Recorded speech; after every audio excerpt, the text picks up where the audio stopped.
Welcome back to Beyond the Uniform. I'm Justin Assyri, and my goal is to help members of the military community thrive in their post-service career and life. Today's episode number 466, Stopping Active Shooters with AI, with Rob Huberty of ZeroEyes. Rob, welcome to Beyond the Uniform. Thank you for having me on. So I want to give listeners a quick background on Rob based on what I was able to find about you online. I know that Rob's in Philadelphia. He studied political science and government at the University of Arizona. He served as a Navy SEAL for over 9 years. He got his MBA from Wharton. He joined Amazon as a Pathways operations manager, and he founded ZeroEyes in May of 2018, where he currently serves as their chief operating officer. And I wanted to give a little bit of background on ZeroEyes from what I've found out so far. It's an AI weapons detection platform that helps identify threats at first sight. Founded by a team of Navy SEALs and military veterans dedicated to ending mass shootings, we integrate with an organization's existing IP security cameras to play one component of its overall security process and provide security personnel and first responders with real-time information needed to keep people safe. On LinkedIn, it looks like they've got a team of about 95 people, and from Crunchbase, it looks like they've raised about $29 million in funding. And last thing I'll say, and I'll shut up then, special thanks to Lawrence Peck. He's the Director of Government Affairs at ZeroEyes. He facilitated the introduction. So first off, Rob, anything to add or amend to the bio that I just read?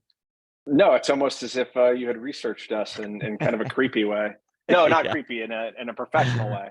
I mean, some of the numbers are a little bit different now, but close enough. Great. So maybe bring us back to, I'd like to start with ZeroEyes. Bring us back to where were you at when you had the idea for the company, and how did it actually come about coming into life? Right.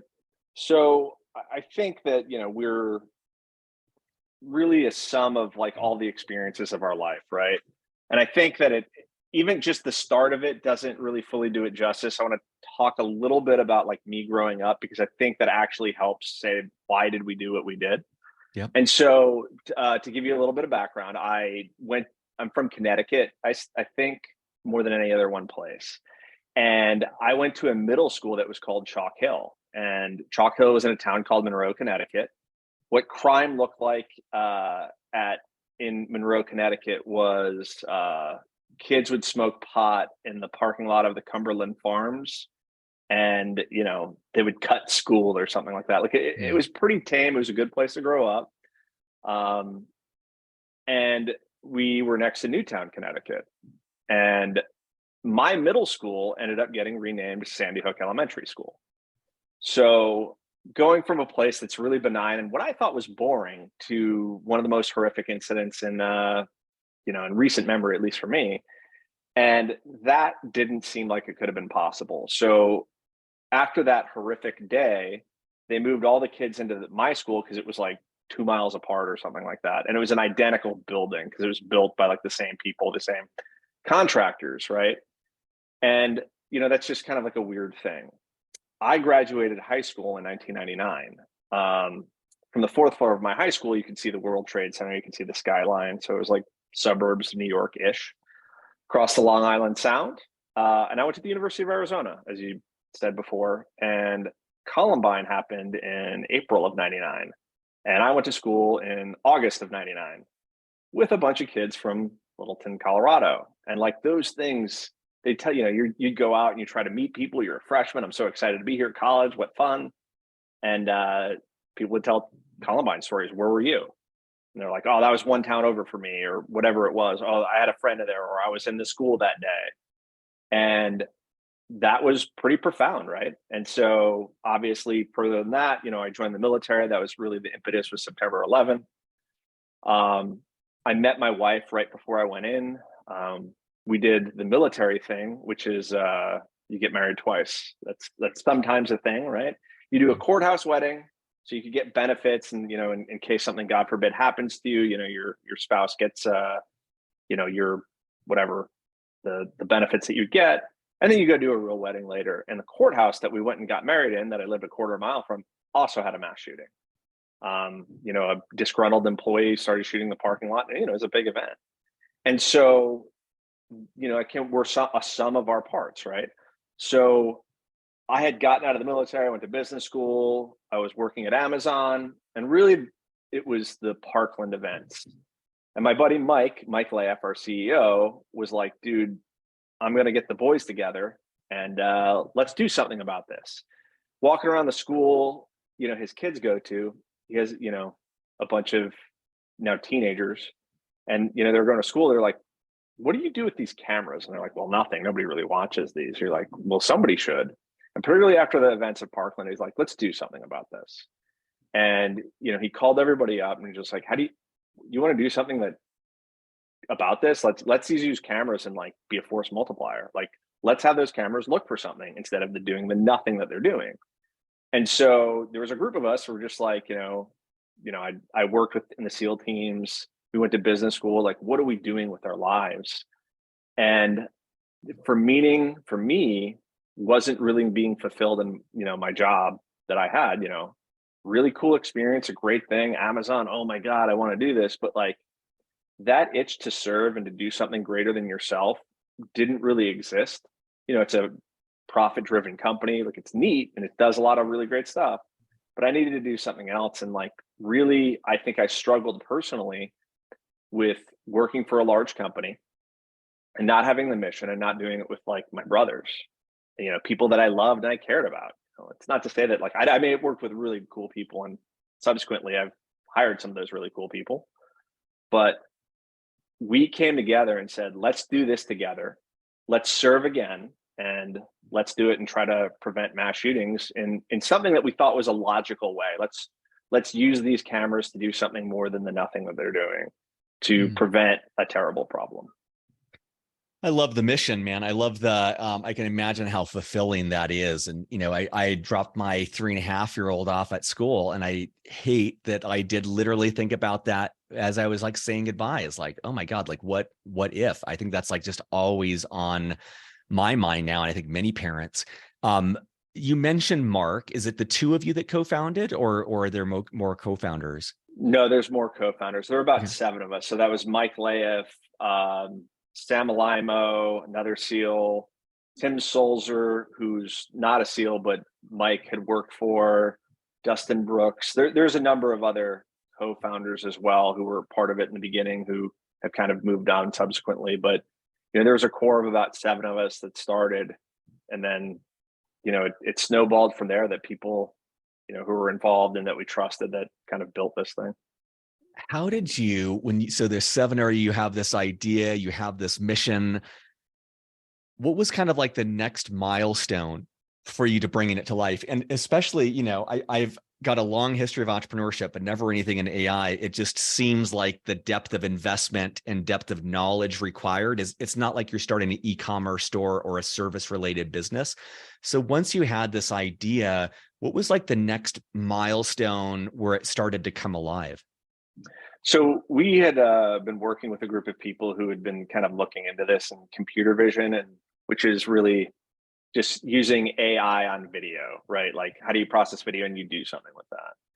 And then we ended up getting really talented programmers, who were working on the project. And you start looking at what research papers exist. Like, this seemed like something that should have already existed to us, right? And if you look at silly movies, if you watch the movie RoboCop, at some given point, there's like a robot who can see a gun and then attacks like, an innocent guy in like a board meeting in, 1988. The Terminator, as they saw the vision, could see a gun and identify it through, computer vision. Like, this isn't the most radical thing in the world, but how do you do that? And a lot of people were doing, similar things. And you're like, if you could do facial detection, why can't you do this?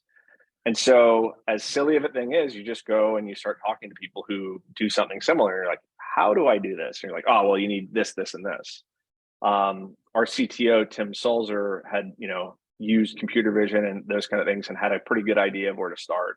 And so he's, the most technical minded person. They're like, okay, I'm going to do this aspect and we need to get training data. Like, how do we do that? And like, what is training data? Is people walking around with guns. We walked around with guns and recorded ourselves. We learned how to annotate. It's we all get, a lot of us have like MBAs from really nice schools, but really we learn the most from Google. and then other people who have done something like this before, by asking obvious questions and then being more sophisticated every day. And like, how do you do this? How do you do this? How do you do this?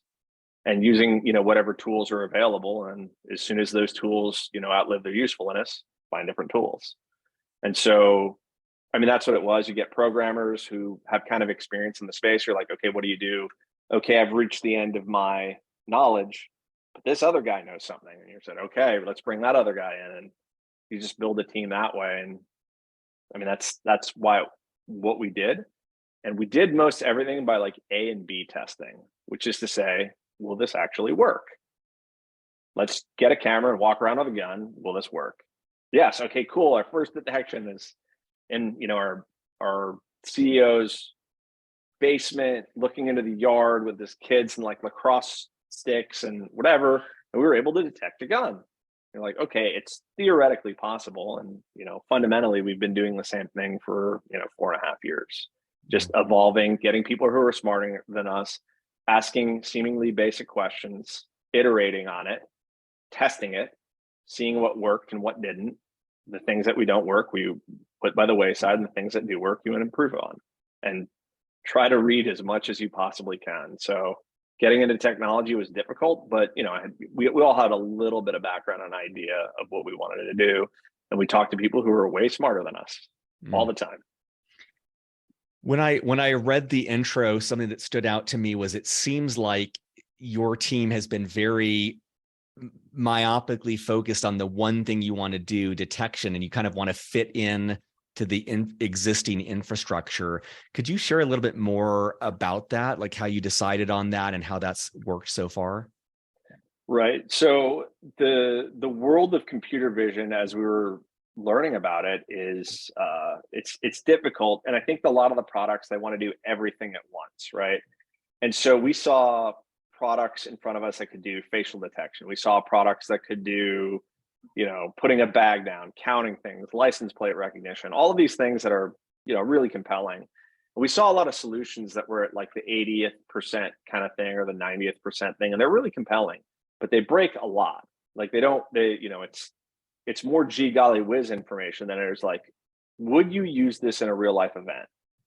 And the answer that we thought was like, it's getting more compelling. Like this whole world is getting better. Cameras are getting higher quality. The ability to do this is getting better. But unless you, as you said, myopically focus on one thing, we want to be the master of one, not the jack of all. And there's a lot of companies who can do facial detection, really, really well. And do you really want to be like the fifth place person at that? If you want to be good at that, that's the only thing that you can do, because all of these things are highly specialized. And that thing that really makes you useful in that moment, and that critical, just because you can technically do it doesn't mean that just because you have the idea doesn't mean you have the execution. And so we're just like, we are going to only do this one thing, and we are going to be the no kidding best in the world at this. And we are going to learn everything that we can learn, and we're going to get better, and we're going to obsess over the smallest details, because it's hard, and it's not perfect. It's not perfect, but you can get better and better at this one thing. And we decided that our whole business model is just doing this one thing, having the chain of custody. And let's say that you're capable of just getting the alert in itself, and you have the best model. That's great. How do you get that model in the right hands? How do you get it to law enforcement? How do you have to go figure out the most useful way to do that, and the best path, and you have to train to that. And just being capable of creating that model isn't the same of like deploying it. So you have to do all of those things. So we decided we're just going to do the one thing, guns, nothing else. I love that. I want to ask a question, but for our audience, where my brain starts going is what's called go-to-market strategy. Like, how do you bring an idea to market? So I know very little about Rob's business, but I think, okay, here's an idea that takes a lot of expertise to build, right? It takes a lot of energy just to get it to the point where it works. And then I think about, let's say with schools, probably long sales cycles of selling in there.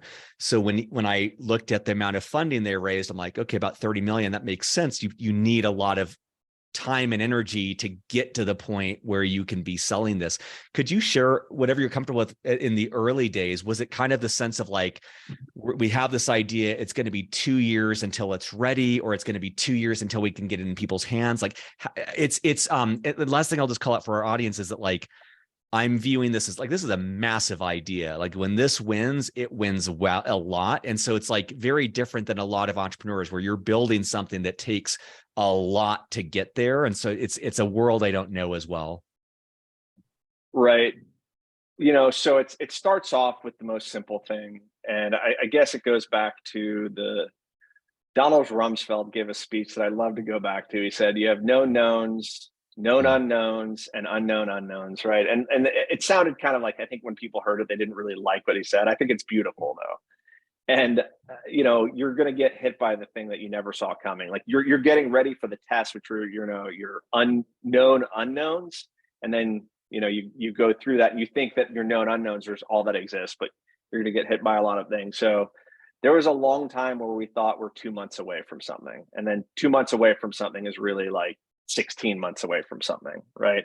But what we did do in the beginning is we found a willing participant, which was a high school in the area, a high school in New Jersey, Rancocas Valley Regional High School. And we said, we've got this model that works. Could we deploy it? Could we try to do something? And they said, yes. And it wasn't for money. It was just like, do you mind if we show up at your high school on the weekends and train our model and record a lot of data and get better? And then like go through everything. And they said, sure. And so, which was pretty profound. Like, we're doing this for security. This is what we're going to do. We're going to do this in the most professional way possible. And we showed up to a high school on the weekends in the middle of the night, whenever they would allow us to do it, because, it's obviously we were walking around with not actual guns, but like airsoft kind of guns to record data and to see how it worked and how it would do. And that became our first customer after, 2-ish years or something like that of building something, going there again and again and again and again. And, we did that mostly without money. Like, it was our money. It was, Wow. The thrift savings plan. I don't have that anymore. That's gone. My 401k, my stock from Amazon, all of that's into this. Like, there is not a dime left from any of the family. We only put it into that. So for like 2 years, we were at a high school with like no hopes really of making money. And we're like, I believe in this and I think that this will work. And I don't believe that this is the lone solution either, by the way. I think that this is something that can help. And so we took that initial thing, we proved it out there, and we said, okay, how can we get other customers and do that sort of thing? And, we've built, massively since then, but it started out with one place that would let us fall down, get back up, fall down, get back up. The police department worked with us. They let us do drills. They let us demonstrate. They let us show to other people. They let us install. And then eventually they became a customer, which is extraordinary. And we've tested things and we still test there, just because they've been such an amazing partner.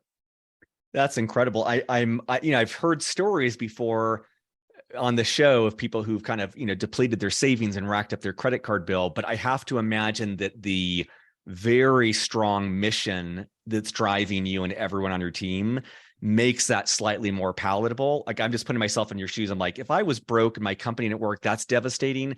But if I knew it was genuinely trying to make the world a better place, it just seems like it softens the blow a little bit.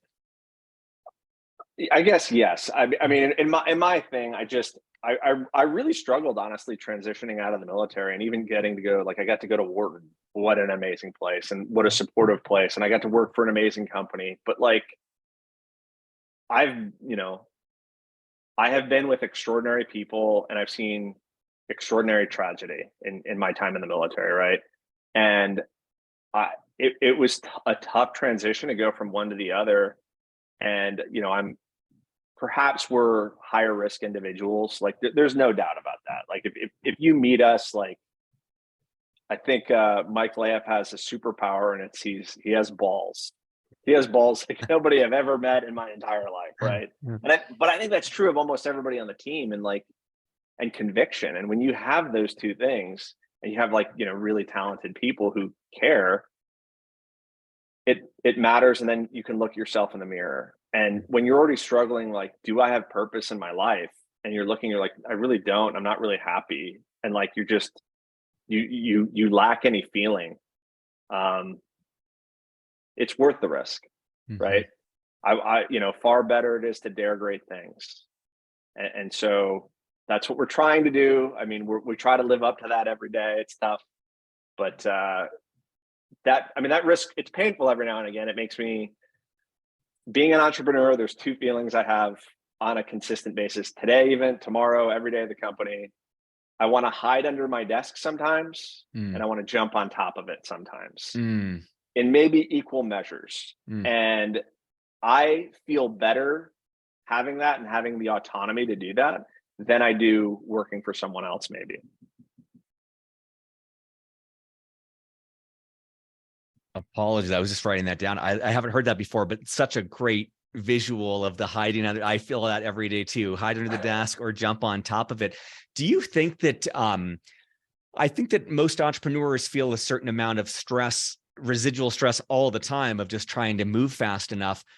But I'm just wondering, like, you see on the news, you see these things occurring on, a weekly basis, does that heighten your sense of stress of like, we got to get this out there, like every second counts, like, or are you able to kind of compartmentalize that? Because I can imagine where that becomes crippling, where you're just facing such a big challenge that has real cost, but it's like, also, it just takes time to build a company and to get a solution right. It does. I mean, there's such stress because like, this matters, right? And we can't do this poorly.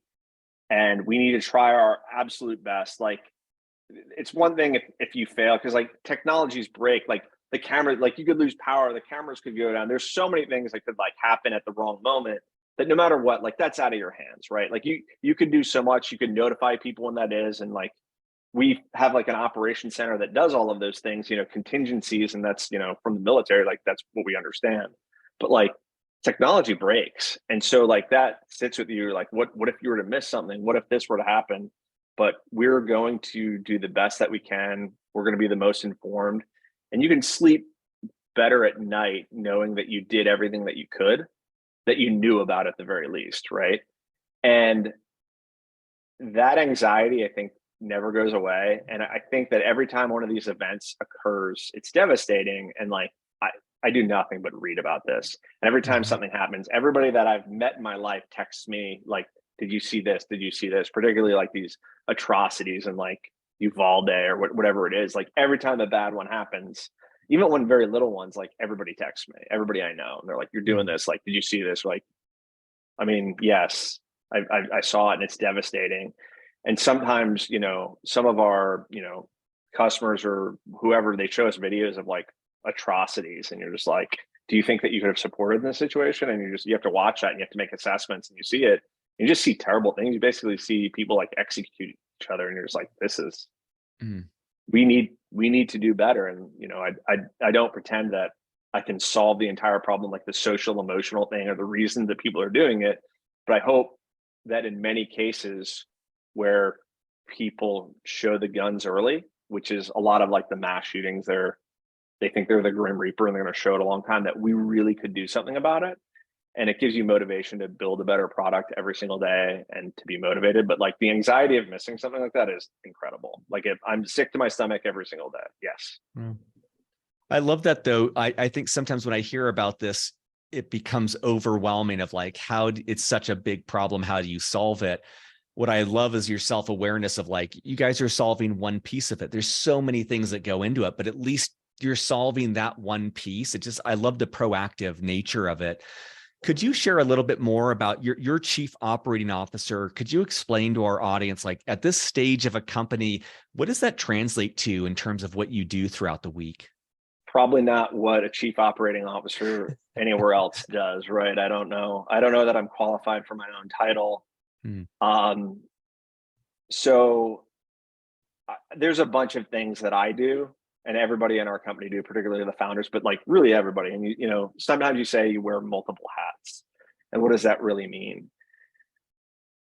It started off as like, we built a monitoring center like we employ veterans. So our monitoring centers, we have one in Philadelphia right outside, and we have one in Hawaii. We take transitioning veterans, put them in those roles, very much like any ops center in the military, because that's what it is. And we built it with that model.